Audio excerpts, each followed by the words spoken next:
préfaces des copies dactylographiées et manuscrites de ces manuscrits sont en circulation depuis que les Efferlin ont commencé à les publier depuis Livingston, Montana à la fin des années 1940. Au moment où les Efferlin ont entendu parler pour la première fois de Rainbow City dans l'Antarctique, vers 1940 selon eux, l'information était si fantastique qu'elle était incroyable. Il est encore incroyable pour la plupart des gens que là-bas, dans le désert gelé, se trouve une grande ville, confortablement chaude, pleine de merveilles scientifiques d'une grande civilisation du passé jusque-là inconnue. Néanmoins, ils étaient convaincus que l'information était vraie et l'ont prudemment divulguée petit à petit aux quelques personnes qu'ils ont trouvées compréhensives et réceptives. Efferlin affirme qu'il a conçu un avion volant à aile circulaire avant que Flying Saucer ne fasse l'actualité en 1971. La plupart des ufologues ont entendu parler des manuscrits ou vu des références à ceux-ci dans la littérature de Saucer. Madame Efferlin accuse Ray Palmer de les avoir mal interprétés pour ses propres besoins, comme vous le lirez dans l'introduction à la page opposée. Après avoir examiné une copie prêtée du manuscrit, dont on ignore le degré d'exhaustivité, le directeur de l'ABRA a décidé qu'il était temps que les associés aient la possibilité d'examiner le matériel et de tirer leurs conclusions. Dans son livre Agartha, R. E. Bikoff semble s'être largement inspiré de Efferlin sans citer la source. Après avoir lu ce livre en 1953, notre ancien directeur, Medlin, a demandé au chef du cercle intérieur, Yada Dishit, s'il existait un si vaste système de tunnels sous terre. À la surprise de Heder, le Yada a confirmé son existence. Dans Easy Surveyed, H.P. Blavatsky écrit « Des sphères inconnues sous nos pieds, des sphères encore plus inconnues et plus inexplorées au-dessus de nous, entre les deux une poignée de taupes aveugles aux grandes lumières de Dieu et sourdes au chuchotement du monde invisible. » L'ensemble du manuscrit qui nous a été prêté contient quelques 160 pages de matériel, que nous espérons tous publier éventuellement. Cette première partie donne la description de Rainbow City. D'autres parties donnent les instructions occultes du livre d'Imri, la philosophie de Rani-Katami des Trois Anciens, une histoire de l'humanité, qui comprend une description du conflit éternel avec la race serpent et une référence au roi du monde. Efferlin décrit également sa centrale électrique radicale, le moteur Guy. Les Efferlin exploitaient l'un des chariots de San Francisco en 1949, mais nous n'avons trouvé personne qui sache où il se trouve actuellement. Il semble avoir disparu de la surface de la Terre. Peut-être ont-ils réussi à réaliser leur souhait, d'être transportés à Rainbow City via l'un des portails. Qui sait? Introduction au manuscrit de Efferlin, par Gladys Efferlin à tous ceux d'entre vous, qui ont lu le Chavert Mystery à travers les histoires et les articles écrits par Richard S. Chavert. Notre matériel n'a aucun lien avec le Chavert Mystery. Dans notre correspondance avec M. Raymond A. Palmer, rédacteur en chef du magazine Amazing Story, nous lui avons demandé de garder notre matériel séparé du Chavert Mystery et de ne pas l'utiliser en relation avec le Mystery, monsieur. Palmer a ignoré notre demande et a délibérément déformé nos déclarations à ses propres fins, induisant ainsi en erreur les lecteurs de Amazing Story Magazine. Ce groupe ou cette organisation dont nous parlons n'a pas de nom. Ce n'est pas une loge ou une école de mystère ou quoi que ce soit de ce genre. Personne ne peut acheter son entrée à Rainbow City. Nous-mêmes, qui sommes les porte-paroles nord-américains, ne pouvons pas entrer dans Rainbow City pour le moment. Par conséquent, nous ne pouvons pas promettre l'entrée à quelqu'un d'autre. Ce n'est pas nous qui décidons qui ira à Rainbow City et qui n'ira pas. Les dirigeants, les trois anciens, qui étaient, qui sont, qui seront, décident de toutes ces questions. Les 2000 personnes qui s'y trouvent maintenant ont été choisies par les dirigeants en raison de leurs capacités particulières et du fait qu'elles sont des réincarnations d'anciens qui vivaient et travaillaient là-bas lorsque Rainbow City a été fondée. Les anciens bassins de mémoire sont réveillés et ils contiennent beaucoup de connaissances innées pour aider dans le travail qui s'y fait actuellement. Il n'y a pas assez de place à Rainbow City pour toutes les soi-disant personnes dignes du monde, encore moins pour toute l'humanité. Qui peut dire lesquels sont méritants et lesquels indignes? Et si les calottes glaciaires de l'Antarctique fondaient pour libérer les 6 autres villes de la glace pour faire plus de place, la glace fondue sous forme d'eau qui coule dans les océans ferait plus de ravages que la bombe atomique. Les leaders sont les réincarnations modernes des jeunes leaders qui ont dirigé la première migration de l'humanité de Mars vers la Terre. À cette époque, ils étaient connus sous le nom de les 3 anciens, qui étaient, qui sont, qui sera-t-il, toujours. Lorsque l'humanité atteint une période très critique de son histoire, ces 3 naissent de nouveau pour conduire l'humanité sur le bon chemin et lui donner une autre chance. Ces dirigeants guident actuellement les destinées des 3/4 de la population mondiale et de 3/4 de la masse continentale. Toute l'Asie, les îles des mers, tous les indigènes d'Afrique, tous les États d'Amérique latine et les nègres, les Indiens rouges et les Esquimaux d'Amérique du Nord acceptent leur leadership et leurs conseils. L'Occident, la race blanche, en entend parler pour la première fois. Car le but de ce groupe est de créer la fraternité des hommes sur Terre et d'abolir toutes les guerres. Et pour ce faire, il fallait donner aux exploités, aux opprimés et aux esclaves du monde la première occasion de faire leur chemin vers la liberté. Le moyen par lequel ce matériel a été recueilli est une forme de télépathie, que nous appelons communication mentale contrôlée. Avant de dire que c'est idiot, arrêtez-vous pour penser aux travaux d'Alexis Carrel, du Dr Hind de l'Université Duke et d'autres scientifiques.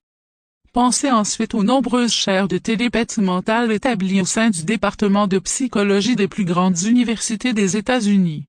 Donc ça ne peut pas être idiot. Le premier contact en 1927, à San Francisco, nous avons rencontré un homme qui est devenu un de nos très grands amis.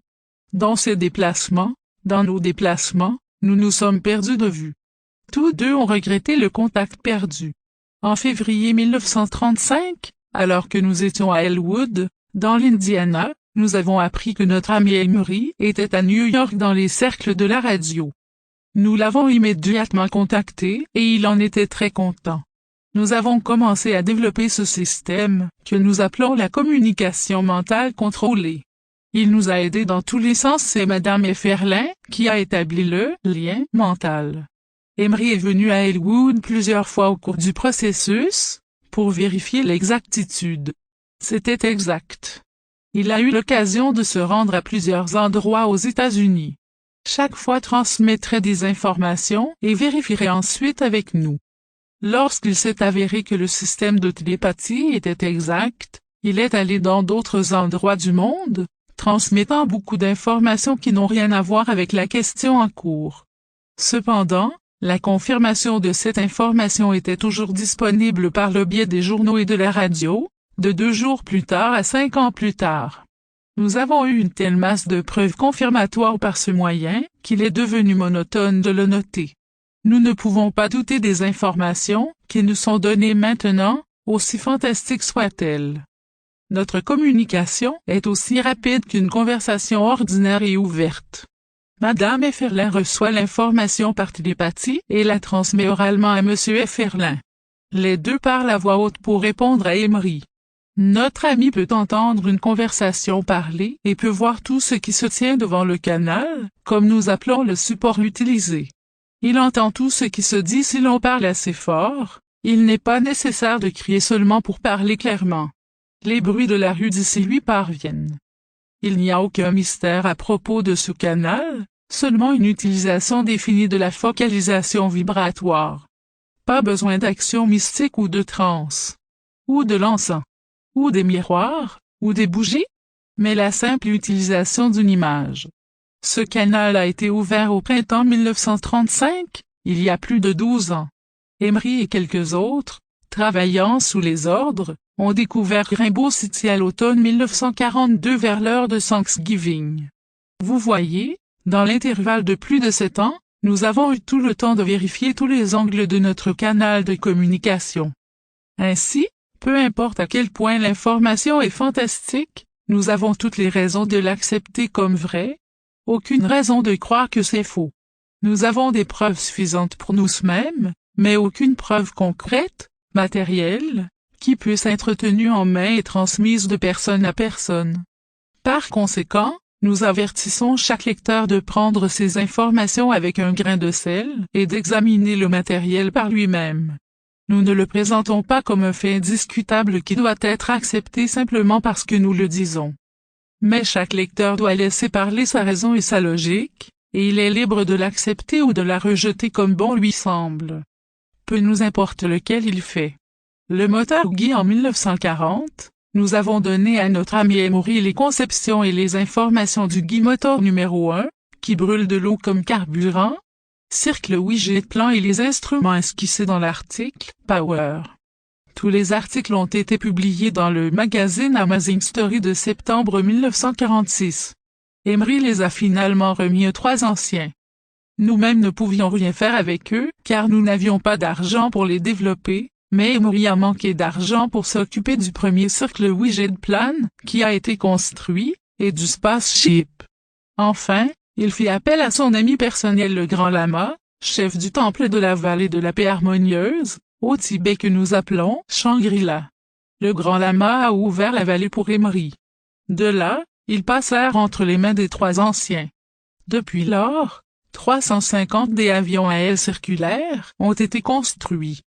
Ils sont alimentés par un moteur appelé Guy numéro 2 car ils sont une combinaison du Guy numéro 1 plus le principe décrit dans Burn Water for Fuel. Les soi-disant soucoupes volantes étaient un groupe de ces navires. Lors d'une expédition de cartographie pour découvrir les types de terrains dans lesquels les extrémités ou les embouchures des tunnels s'ouvraient, comme décrit dans l'article Man numéro 4 tunnel. À l'été 1946, sous l'action des 3 anciens, le laboratoire atomique des Russes a explosé. Ce laboratoire n'était pas en dehors de Moscou, comme l'a dit le glacier Priest, en juin 1947, il se trouvait à la pointe nord-est de la Sibérie et beaucoup trop près de l'Alaska. Par conséquent, les ordres ont été envoyés pour le détruire, et les ordres ont été obéis. Il n'y a que quelques élus qui sont les opérateurs des portails dont Emory fait partie. Les 3 leaders eux-mêmes ont grandi dans le monde et ont appris ce que le monde pouvait enseigner. Ils ont dû désapprendre beaucoup de ce qui leur avait été enseigné, mais qui ne le fait pas au cours de sa vie.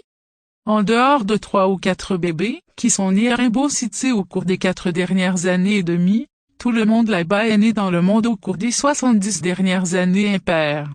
Personne n'est un monstre d'aucune sorte. Les temples, il y a 7 temples dans le monde, tous reliés entre eux par ce que nous appelons des machines à penser. Les machines à penser sont de gros cristaux qui transmettent des pensées et des images mentales. Ces temples sont imaginés au Tibet, ce temple maître, en Inde, en Iran, en Turquie, en Égypte, au Maroc et dans les Hautes-Andes de l'Amérique du Sud. La principale machine à penser est dans le temple au Tibet. Mais réunis dans ces temples se trouvent des représentants de tous les peuples d'Asie, y compris les indigènes de Sibérie, mais pas de Russes. Tous les indigènes d'Afrique, mais pas n'importe quel butch, ni anglais, ni belge, etc. Tous les peuples des îles des mers. Les États latino-américains, les nègres, les Indiens rouges, et les Esquimaux d'Amérique du Nord reçoivent leurs ordres du temple sud-américain. En 1936, les 3 anciens commencèrent à prendre le relais en Orient. Bien qu'avant cette époque, ils se sentaient mal en Hongrie et, dans une certaine mesure, en Pologne et en Finlande. Par l'action des 3 anciens empêchant la Hongrie de s'aligner sur la Grande-Bretagne et la France d'une part, parce qu'ils étaient beaucoup trop faibles si des troubles éclataient et l'empêchant de s'aligner sur l'Italie et l'Allemagne d'autre part, parce qu'ils étaient pourris jusqu'à la moelle, les 3 anciens ont retardé de 2 ans le début de la guerre européenne. En 1938, l'Inde devait à l'Angleterre une dette de plus de 300 millions de dollars. L'Inde a été ordonnée à l'industrialisation afin qu'elle puisse gagner son indépendance économique. On lui a dit que son indépendance politique suivrait comme une question, bien sûr. Sans effusion de sang pour l'obtenir, l'Inde s'industrialise. En 1945, elle avait remboursé sa dette envers l'Angleterre, et l'Angleterre devait à l'Inde plus de 3 milliards de dollars. L'Inde a gagné son indépendance politique promise. Mais l'Angleterre a veillé à ce que l'Inde soit divisée, ce qui a provoqué la guerre civile. C'était contre les ordres des 3 anciens.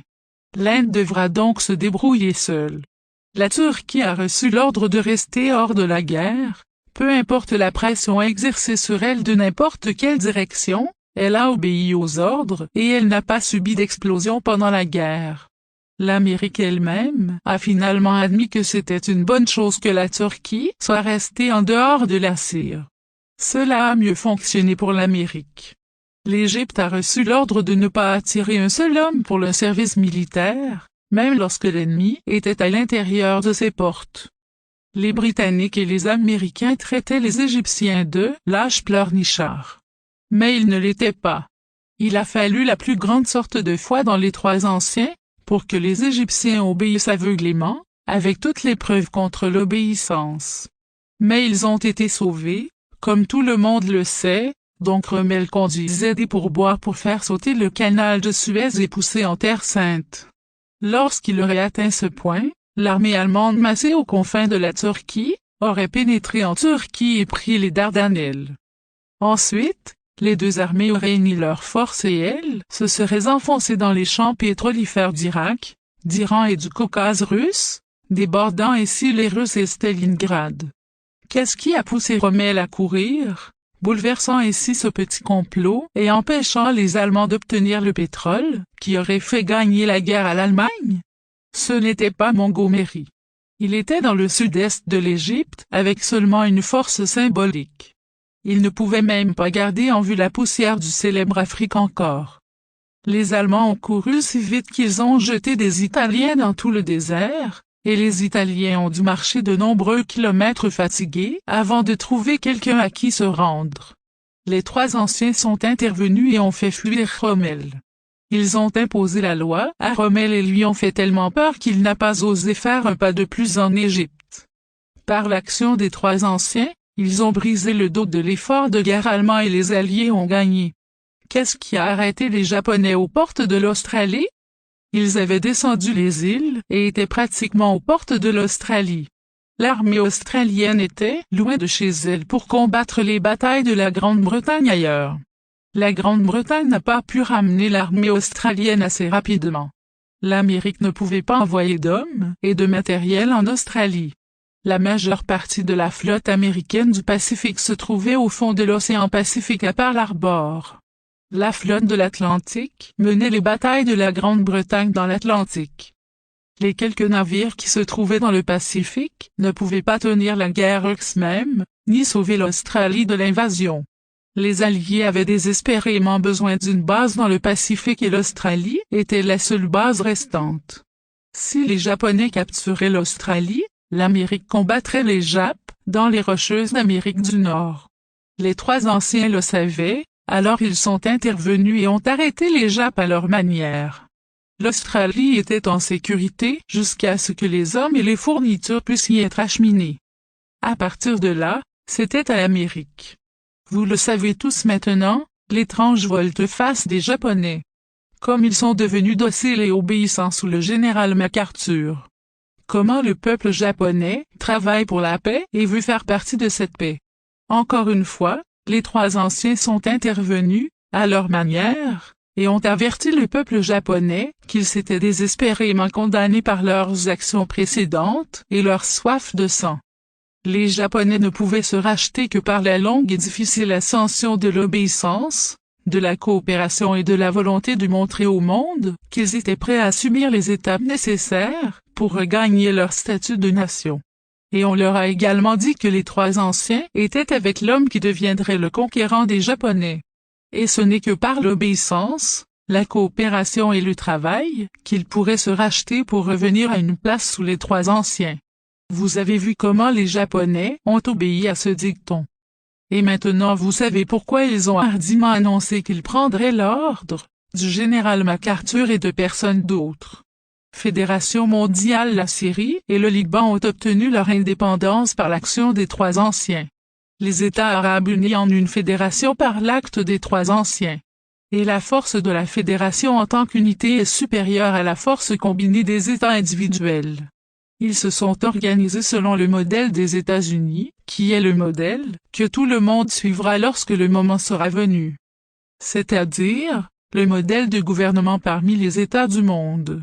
Il y a beaucoup de changements nécessaires à faire, dans tous les départements de la vie, avant que le plan parfait ne soit établi.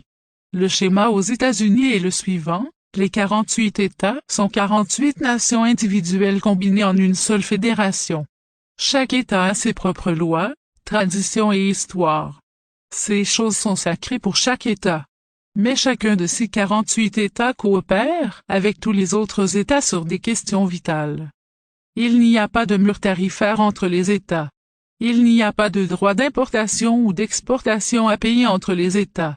Le commerce circule librement dans toutes les directions. Aucun passeport n'est nécessaire pour que les citoyens d'un État se déplacent dans un autre État. Le citoyen d'un autre État est traité comme l'un des citoyens locaux lorsqu'il se trouve dans l'un des 48 États. Il existe une seule unité monétaire entre tous les États. Il a la même unité de valeur de Seattle à Miami, de Bangor, Maine à San Diego. Il n'y a pas de prime de change à payer entre les États pour changer les pièces de la monnaie de l'État en monnaie d'un autre État. Chaque personne aux États-Unis est payée pour ses services dans une proportion égale à toute autre personne aux États-Unis pour les mêmes services ou des services similaires. Il n'y a pas de droits extraterritoriaux imposés par un État à un autre État, comme l'ont fait les nations européennes et américaines aux nations d'Asie et d'Afrique, et qu'ils essaieraient de faire à l'Amérique du Sud et à d'autres États d'Amérique latine. Et tous les 48 États des États-Unis suivent la même politique étrangère. C'est aussi le modèle de la Ligue arabe, et ce sera le modèle du monde entier par la suite. Chaque pays, peuple, nation doit gagner son indépendance vis-à-vis des nations de l'Empire européen. Ce n'est qu'ainsi que ces personnes peuvent connaître la liberté, la comprendre et travailler à la conserver lorsqu'elle est la leur. S'il leur était remis sur un plateau d'argent, ils ne sauraient qu'en faire et le perdraient à nouveau. Par conséquent, ils doivent gagner leur propre liberté et aider les autres à gagner la leur. Alors, la paternité de Dieu, la maternité de la nature, qui fait partie de Dieu, et la fraternité de l'homme peuvent être établies sur la face de la terre, et toutes les personnes doivent avoir une chance égale de réalisation de l'expression, d'accès à la beauté de la terre, un accès égal aux ressources et aux matériaux pour améliorer leur vie. Aucune nation n'exploitera une autre nation, ne lui imposera de lourdes taxes, ni ne la servira de quelque manière que ce soit. Et la guerre sera abolie, car tous les gens auront de la place pour vivre, de la nourriture pour nourrir leur corps affamé, et seront payés en proportion de leur service à tous, peu importe si la personne est un nègre, un Indien, un insulaire des mers du Sud ou un homme blanc. Pour cela, les trois anciens travaillent. Et pour cela, nous, ici à Livingston, Montana, apportons notre petite contribution de la seule manière que nous pouvons en ce moment.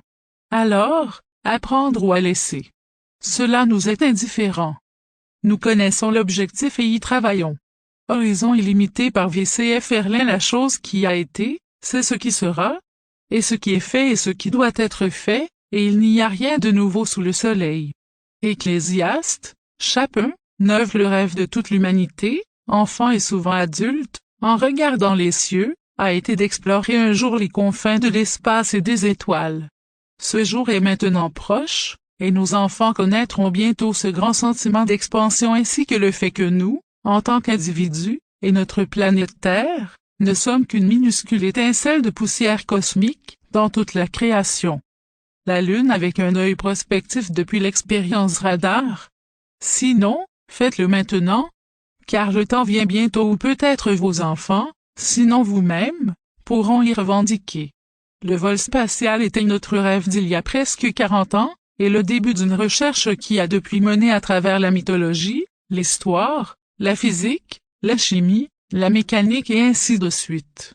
La recherche de puissance, de vitesse, de contrôle, a été longue et rarement fructueuse ces nombreuses années.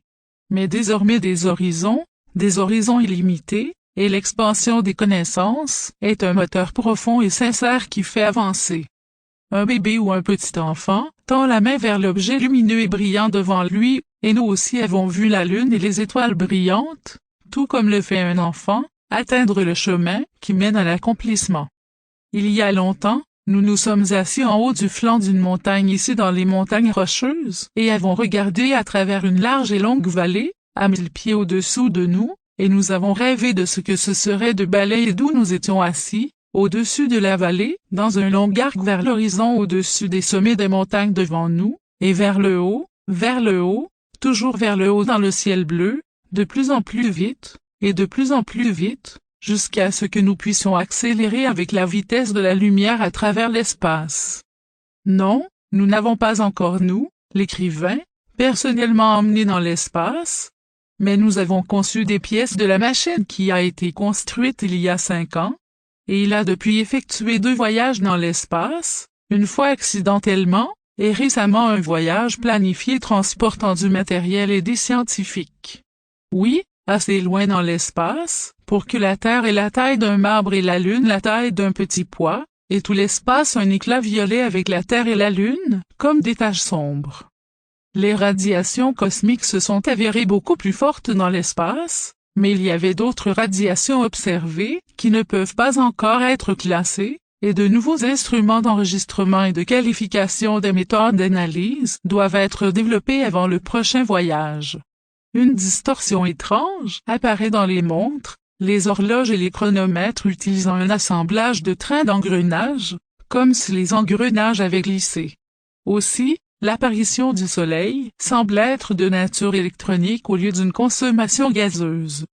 La distorsion, vue de la Terre, est évidemment due au facteur de réfraction de notre atmosphère locale. L'effet du rayonnement cosmique sur le corps humain, ainsi que sur les animaux, les oiseaux et les insectes, s'est avéré non pas préjudiciable mais plutôt bénéfique en tant que source de développement évolutif. Contrairement aux idées d'un écrivain de fiction, il n'y a pas de changement extérieur dans l'apparence. La période de changement dans le cas de l'homme a duré environ 3 ans. Sur les animaux, oiseaux et insectes, un temps beaucoup plus court, dépendant en proportion de leur durée de vie normale. Les 2e et 3e générations chez les animaux, etc., n'ont montré aucun changement au-delà du développement des parents. Tous les changements semblent être pour l'amélioration des personnes concernées, augmentant l'activité mentale et la capacité de perception, une plus grande capacité de raisonnement et, dans le cas de l'humain, des corrections sur tous les organes faibles. L'humain pendant la période de changement a de violents maux de tête, devient parfois partiellement aveugle et sourd, et semble parfois complètement misérable. Mais une fois la période terminée, il voit avec une gamme de perception plus large et entend avec un registre tonal plus large. Tous les points faibles sont tonifiés pour une performance optimale. Ces observations ont été faites par un médecin et plusieurs scientifiques accrédités, étudiant les résultats dans l'histoire du cas de l'homme. Beaucoup a été écrit sur le sujet du rayonnement cosmique, de manière fictive et professionnelle, et une grande préoccupation a été quant aux effets. Ce que pourraient être les effets résultant d'une exposition prolongée était naturellement sujet à caution. Mais à en juger par les résultats observés, il semble bien que cette couverture atmosphérique entourant la Terre retarde et ralentisse la progression évolutive. Après tout, nous sommes tous constamment bénis par ce rayonnement à un degré légèrement réduit toute notre vie, alors pourquoi avoir peur? La peur, l'arme la plus puissante et la pire maladie de l'humanité, régit nos vies au-delà de toute raison. Juste parce que nous sommes lents à apprendre, ou assez paresseux mentalement pour ne pas ouvrir nos yeux, nos oreilles et notre esprit, nous ne connaissons pas les réponses de cause à effet. Par conséquent, s'il est au-delà de notre voisinage immédiat ou de notre expérience, nous l'évitons comme quelque chose de maudit. L'ignorance engendre la peur dans l'esprit humain pensant et grâce à notre entraînement depuis le berceau, la peur est enseignée et inculquée quotidiennement dans notre esprit par nos parents et tous ceux avec qui nous entrons en contact ou avec qui nous nous associons. Si nous ne pouvons pas expliquer quelque chose de manière rationnelle à nous-mêmes et à nos enfants, nous formons alors un grand nombre de « ne fais pas ou sinon », des alibis pour construire une clôture autour de nous pour nous protéger du mal. L'esprit contrôle le corps et, comme nous le pensons, il se reflète à travers notre structure et tous ses organes, glandes, etc. En fait, si quelqu'un avait placé une radio moderne sur votre table il y a 50 ans et qu'elle se mettait à parler et à chanter, À quelle vitesse auriez-vous quitté ce voisinage? Et auriez-vous été superstitieux, effrayé? Nous estimons que les vérités devraient être données au monde telles que nous les trouvons, sans l'enrobage de sucre habituel. Après tout, l'ignorance n'est pas un bonheur, mais elle engendre la peur et la peur engendre le désastre. Regardez autour de vous et vous y trouverez la base de toute guerre.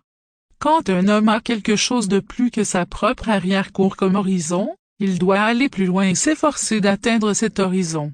Nous vous donnons maintenant le ciel, les cieux et tout l'espace comme un véritable objectif à atteindre. Le feras-tu? Le vaisseau spatial, que nous avons mentionné dans la première partie de cet article, n'est pas un rêve d'artiste illustrant, mais un travail très pratique et efficace, conçu pour une maniabilité rapide et aride. Sa vitesse de pointe est entièrement théorique, une possible 186 000 miles par seconde, vitesse réelle dans l'espace encore inconnue. 3 parois séparées sont incorporées dans la construction de la carrosserie, chacune séparée l'une de l'autre par plusieurs centimètres d'isolant et de matériaux hauts cicatrisants en cas de crevaison. L'ouverture de la porte est similaire à la conception à pas d'épaule que l'on trouve sur une grande porte de coffre-fort. À intervalles réguliers avec les aides se trouvent des ports de vision comme sur un bateau, également le long du bas et du haut. La cabine de contrôle est à l'avant et a une vision avant, latérale, supérieure et inférieure. Le corps et le fuselage du navire mesurent environ 135 pieds de long et environ 35 pieds de diamètre, avec une envergure de 100 pieds de diamètre. L'apparence extérieure diffère peu de l'avion à aile circulaire, décrit dans un article précédent, sauf que des protubérances comme des verrues se trouvent le long du bas du corps, le long des côtés et du haut, avec de telles verrues également aux extrémités avant et arrière. Par rapport à l'aspect élégant de l'avion à aile circulaire régulier, ces protubérances donnent au corps de l'avion une apparence verruqueuse. Ils ne sont pas là pour la beauté, mais certainement pour l'utilité et le travail. Ces protubérances abritent ou contiennent différents types de machines numéro 3 brièvement décrites dans un autre article sous le titre Puissance. Une partie d'entre eux est utilisée pour la propulsion et les autres contiennent le type d'éclatement ou de désintégration des unités N°3. Ceux-ci disposés pour l'entraînement par propulsion sont en forme de bol et sont montés à l'arrêt. Ceux-ci donnent la poussée réactive électroniquement dans une sorte de modèle de projecteur.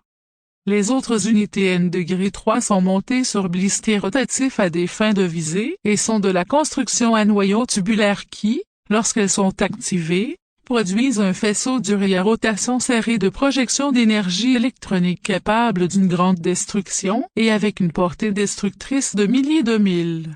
L'un ou l'autre type d'unité N°3 est alimenté par l'énergie électrique fournie par la centrale électrique à l'intérieur du corps des vaisseaux spatiaux. Les centrales électriques sont des générateurs de courant électrique continu qui chargent une série de batteries de grande capacité, et le courant alimenté à l'une des unités N°3 est interrompu pour donner l'impulsion de fréquence appropriée souhaitée. Ces centrales font partie des moteurs GI numéro 2, qui sont construits en partie à la manière des moteurs GI numéro 1. Sur la moitié amoureuse.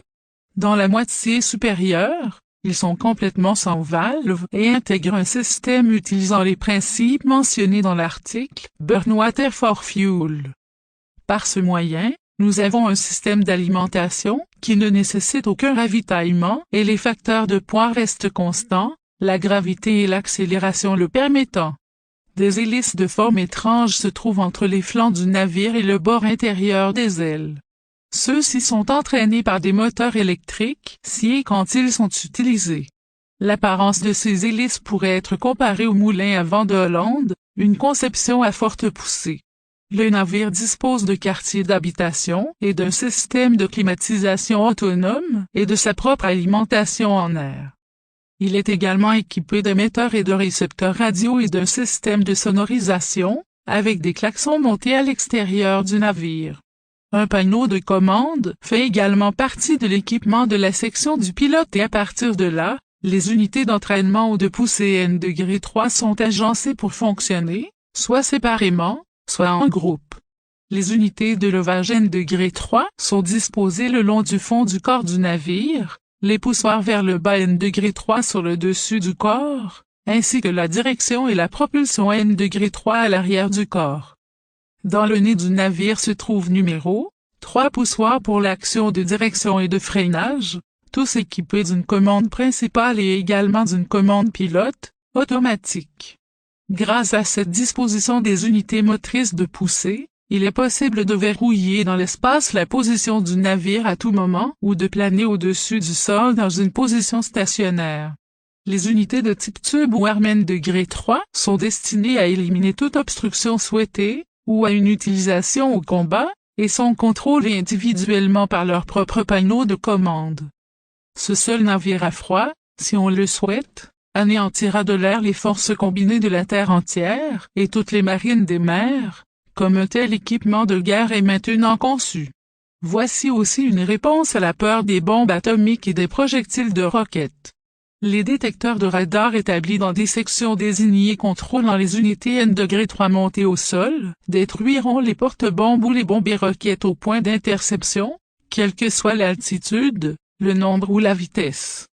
Il est très douteux qu'un obus, une balle ou une roquette, puisse s'approcher de ce navire en raison de l'action de repoussement des unités numéro 3, même lorsque le navire est stationnaire dans les airs. Il y a plusieurs années, en temps de guerre, un voyage a été effectué au-dessus du nord hémisphère terrestre du Colorado à une vallée du Tibet et les unités N°3 ont été utilisées pour accélérer le voyage.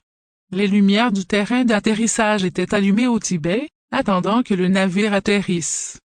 Mais la vitesse était si grande qu'ils ont raté les faisceaux lumineux la première pointe autour de la Terre et ont dû ralentir pour même voir une légère traînée de lumière la deuxième fois.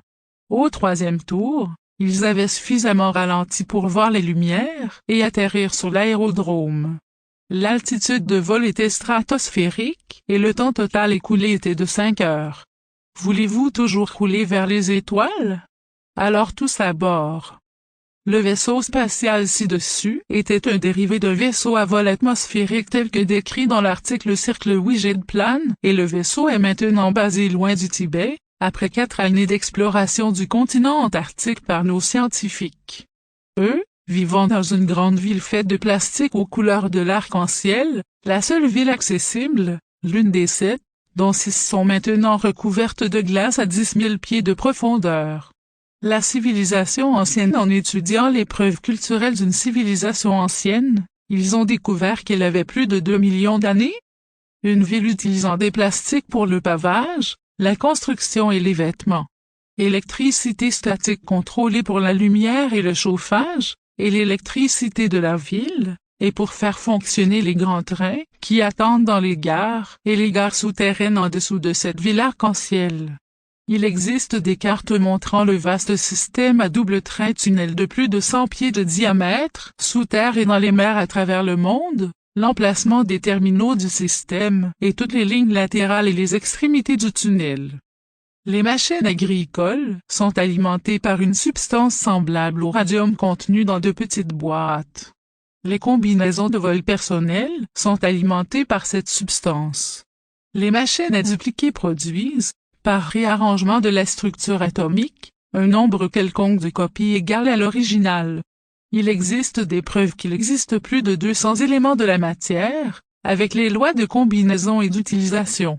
Les portails sont un moyen d'entrer ou de voyager entre des endroits distants de milliers de kilomètres. Ceux-ci sont également utilisés pour retracer le passé, le tout par des formations spatiales. Ces portails sont contrôlés mentalement ou manuellement. Voici des machines pour enseigner mentalement la langue et le type pour l'écriture. Les grandes bibliothèques et les musées regorgent de toutes les connaissances, de la sagesse et des machines de cette race ancienne, laissées ici par les premiers humains à être sur cette terre, et des preuves d'où ils viennent. Eux, nos lointains ancêtres. Et tout cela est notre héritage, lorsqu'une fois que nous apprenons à vivre la véritable fraternité de toute la création, vous connaîtrez la vérité et la vérité vous rendra libre. Se peut-il que ces villes soient mentionnées dans la Sainte Bible? Les villes du Midi seront fermées et personne ne les ouvrira, Judas sera emmené captif. Tout cela, il sera entièrement emmené captif. Qui d'aujourd'hui peut dire avec certitude que c'est faux? Quand encore, comme justification de la réouverture des villes, on peut citer la Sainte Bible, mais l'Éternel est vivant, celui qui a fait monter les enfants d'Israël du pays du Nord et de tous les pays où il les avait chassés, et je les ramènerai dans leur pays que j'ai donné à leur père. Jérémie 16h15. Est-ce vraiment horizon illimité? Ville arc-en-ciel, y a-t-il quoi que ce soit dont on puisse dire, voyez, ceci est nouveau? Cela fait déjà partie de l'ancien temps, qui était avant nous. Ecclésiaste 1h10. Voyez-vous parmi les païens, et considérez-vous et émerveillez-vous, car je ferai de vos jours une œuvre à laquelle vous ne croirez pas, bien qu'elle vous soit dite. Habacuc 1, 5 Du temple et des bibliothèques d'une grande ville, l'une des 7 construites en plastique, ici même maintenant sur cette terre telle qu'elle était il y a plus de 2 millions d'années, viennent nos informations. 6 de ces grandes villes sont enfermées dans des glaces éternelles, et la 7e seulement est en terrain découvert et protégée et réchauffée par des sources chaudes. Pourtant, il est isolé des moyens d'accès ordinaires par des murs de glace de 10 000 pieds de haut. La 7e ville, appelée par nous faute d'un meilleur nom Rainbow City, et les 6 autres villes ont été construites il y a plus de 2,5 millions d'années sur le seul continent ou masse terrestre stable sur cette terre, l'Antarctique. La vallée entourant la ville est quelque peu en forme d'altère, avec la ville dans la section la plus étroite, la vallée s'étendant mais aux 2 extrémités, environ 10 000 de large à son plus étroit et environ 25 000 de long d'un bout à l'autre, protégée des magasins et cachée dans l'hiver austral par les brumes, et ne s'ouvre aux rayons du soleil que par réflexion sur les parois de glace pendant l'été austral de l'Antarctique. La ville est faite de plastique, les rues sont pavées de plastique et tous les bâtiments sont construits de manière à ce que toutes les couleurs de l'arc-en-ciel soient utilisées. Car la couleur à cette époque semblait avoir eu un sens. Au cœur de cette grande surface se trouve un grand temple, le centre de l'enseignement supérieur et un musée de la culture de cette ancienne civilisation qui est la nôtre, et de ses machines. Au-dessous de cette ville se trouvent 5 niveaux souterrains, une partie de la ville de surface, et les terminaux principaux d'un vaste système de trains-tunnels, avec des kilomètres de chantiers, des trains prêts pour les lignes principales et des cartes de l'ancienne surface de la Terre, montrant où les grands tunnels mènent à. De ce temple dans cette ville ancienne mais futuriste, nous avons appris que le début de l'humanité avait été perdu il y a si longtemps que seule une histoire très sommaire a été transmise. Et cela commence il y a des millions et même des billions d'années terrestres mesurées, et à des millions d'années-lumière, loin à travers la galaxie après galaxie, système solaire après système solaire et planète à planète, une longue chaîne de migration et de colonisation par la race humaine, leur ascension et leur déclin, cycle après cycle. De l'autre côté de l'espace jusqu'à la 4e planète à partir de ce Soleil, que nous connaissons sous le nom de planète Mars, est venue la migration de l'humanité pour coloniser, et sur cette planète Mars s'éleva de nouveau, une vaste civilisation d'une grande sagesse et connaissance, avec des dirigeants et des conseillers très sages. Le reptile qui marche comme un homme à un certain moment au cours des périodes de migration à travers les galaxies de l'espace, la race des serpents ou des espèces ressemblant à des lézards a été rencontrée. Dès lors, il y eut des frictions et des guerres. Ils étaient également d'une grande connaissance et capacité, cette ancienne race de serpents, mais très étrangère dans la pensée et la culture aux voies de l'humanité. Pour une raison inconnue à présent, il y avait toujours eu entre les humains et le peuple des serpents, des luttes compétitives pour la position dominante de contrôle et de pouvoir. De grandes guerres ont été menées et lentement l'humanité a perdu du terrain. Lorsqu'il est devenu évident que la 4e planète finirait par ne plus supporter la vie de l'espèce humaine, le grand souverain des races humaines a envoyé des vaisseaux spatiaux et des scientifiques, avec son propre fils et sa fille, et certains membres du Conseil des Anciens, aux 3e planète que nous connaissons maintenant sous le nom de Terre. Et ici, sur ce qui est maintenant le continent antarctique, une grande colonie a été établie, calquée sur la patrie. Ce fut le premier de l'humanité sur cette planète Terre. Tel fut le début du légendaire âge d'or de l'Antiquité, dont parle la mythologie antique de tous les peuples de la Terre aujourd'hui. Celles-ci peuvent être les 7 cités originales évoquées dans l'histoire et le folklore de toute l'humanité. Voici l'héritage de l'humanité, dans toute sa merveilleuse beauté, sa plus grande connaissance et sa plus grande sagesse stockée, attendant le moment où l'humanité aura surgi une fois de plus de son propre bourbier, et aura gagné le droit de se tenir devant son patrimoine, la véritable fraternité de toute la création. Ici, dans les livres parlants qui impressionnent l'esprit à travers le nerf audio du discours d'il y a longtemps, sont données les commandes et les lois originales, qui nous sont parvenues aujourd'hui sous une forme très brouillée à travers la mythologie, le folklore et la religion. Preuve que l'humanité, par ses propres pensées et actes, se justifie ou se condamne, cette pensée est le père de l'ensemble. Ici en attente. Tout dans cet ancien pays est une preuve matérielle, dans la forme et dans l'usage, qu'il n'y a rien de nouveau sur la terre ou dans les cieux. Preuve que l'histoire et la vie se répètent indéfiniment cycle après cycle, et ce que nous apprenons, ou concevons ou inventons aujourd'hui ou dans le futur existe et existe maintenant, aujourd'hui. Ici aussi, c'est la science dans sa pleine floraison de maturité, où les éléments constitutifs et le ciment même de la création sont connus et utilisés selon les besoins. 205 éléments de la matière sont donnés, et les moyens par lesquels ils peuvent être combinés à volonté. La soi-disant fission et puissance atomique était suffisamment courante pour être utilisée pour conduire des machines agricoles, des véhicules à 3 roues de type automobile, des vaisseaux spatiaux et des combinaisons de vol individuelles. Nouvelle? Non, il est là depuis plus de 2 millions d'années, prêt à l'emploi. Rainbow City contient de grandes bibliothèques de livres sur tous les sujets, et de grands laboratoires avec leurs propres bibliothèques spécialisées. Tous ces livres sont faits d'un métal inconnu du monde aujourd'hui, encore intact depuis des millions d'années. Les feuilles sont d'un métal argenté, de couleur grise et fine, légère et souple. Les caractères et les symboles de la langue ancienne sont gravés.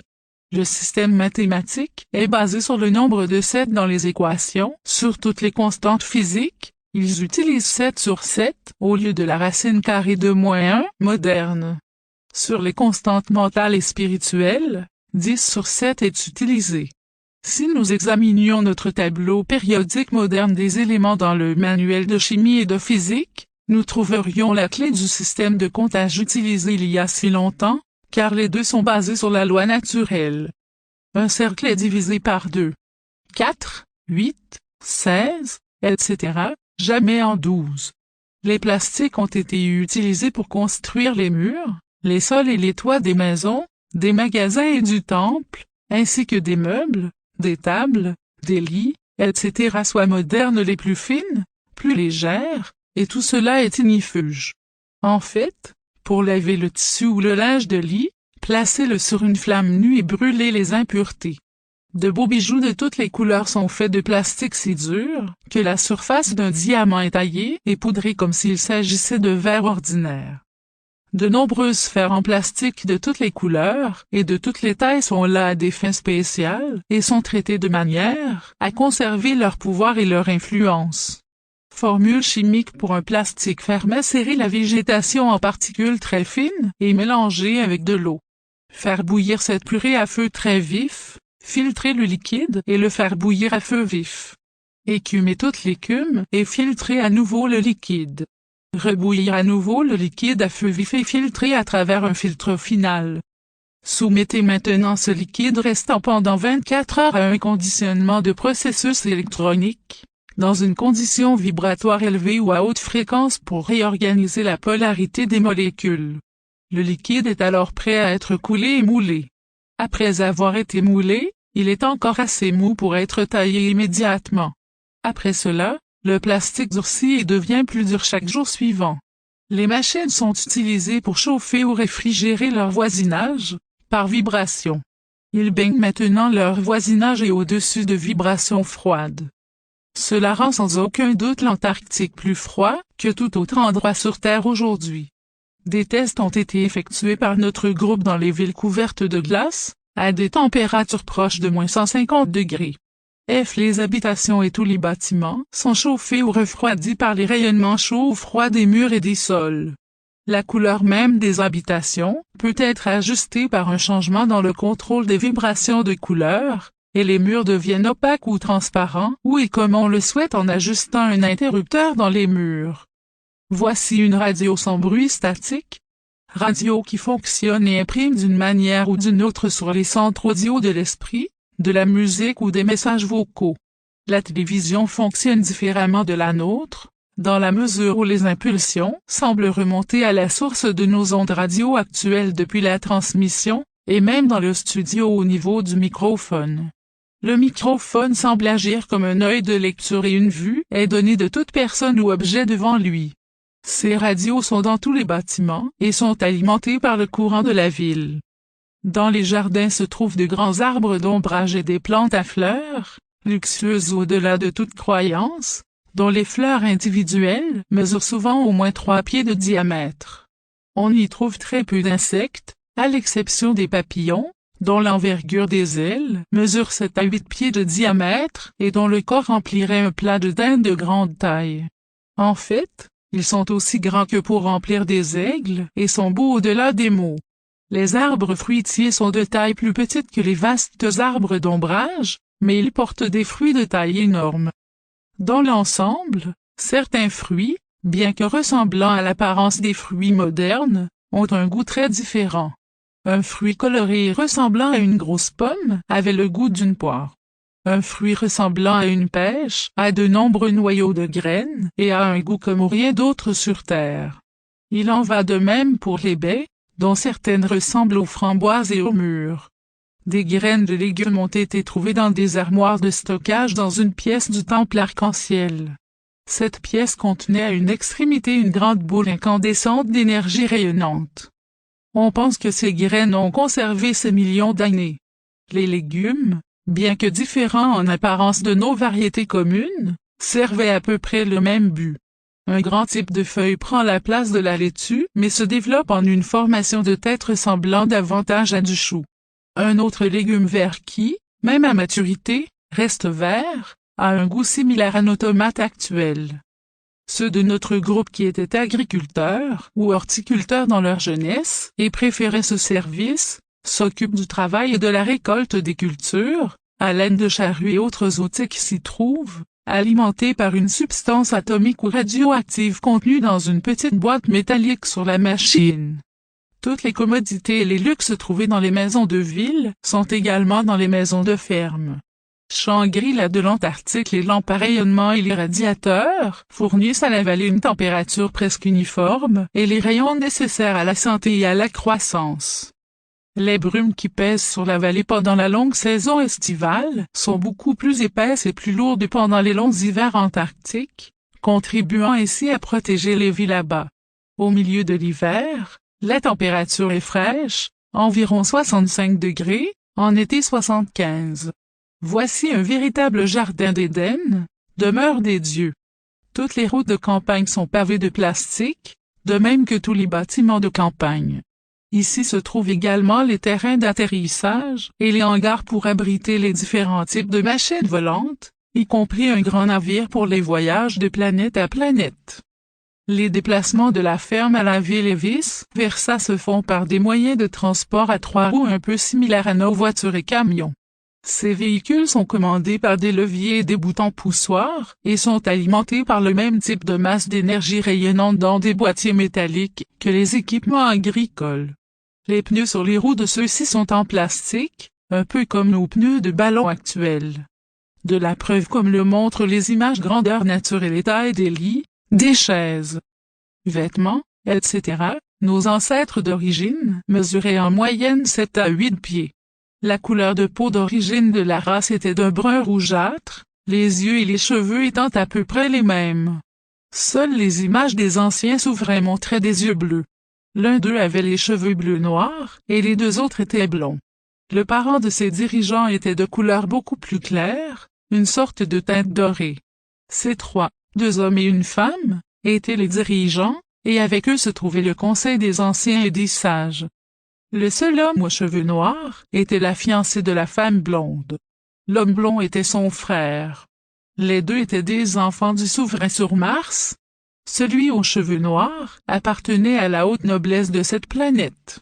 Les aliments et les fruits ont été conservés dans le stockage de manière à interdire que, lorsqu'ils ont été ouverts, ces millions d'années plus tard, ils étaient aussi comestibles que lors de leur première conservation. Il est tout à fait évident, d'après les préparatifs minutieux constatés, que cette terre et cette ville ont été délibérément laissées aux générations futures de la race humaine. Bien qu'il soit douteux, que cela devait être environ 1 million d'années plus tard. Oui, ici, dans ce pays presque magique, se trouve le rêve et la maison de l'enchantement, devenue réalité pour nous tous.